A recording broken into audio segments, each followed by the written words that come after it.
ದಿಕ್ ತಪ್ಪಿದ ಹೆಣ್ಣಿಗೆ ತವರೇ ದಿಕ್ಕಲ್ವೇ ಅಪ್ಪಾಜಿ? ತವರು ಬೇಡ ಅಂದ್ರೆ ಅವ್ರು ಕಲ್ಸಿದ ವಿದ್ಯೆ ಇಲ್ವೇ? ಎಲ್ಲಾದ್ರೂ ಬದುಕೋತೀನಿ. ರಂಗು, ನಿನ್ನ ಗಂಡನ್ ನೀನು ಮರಿಬಹುದಮ್ಮ, ಆದ್ರೆ ನಿನ್ನ ತಾಯ್ತನದ ಕರುಳು ಸುಮ್ಮನಿರುತ್ತೇನಮ್ಮ. ಅಪ್ಪಾಜಿ, ನೀವೇ ಒಂದ್ ಮಾತು ಹೇಳ್ತಾ ಇದ್ರಿ, ಮರ್ತು ಬಿಟ್ರ?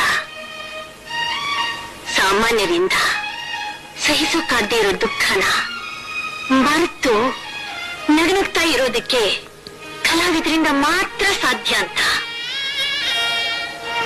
ನಾನ್ ಕಲಾವಿದೆ ಅಲ್ವೇನಪ್ಪಾಜಿ? ನಗನಗ್ತಾ ಸಹಿಸ್ತೀನಿ, ನಗನಗ್ತಾ ಬದುಕ್ತೀನಪ್ಪಾಜಿ, ಬದುಕ್ತೀನಿ.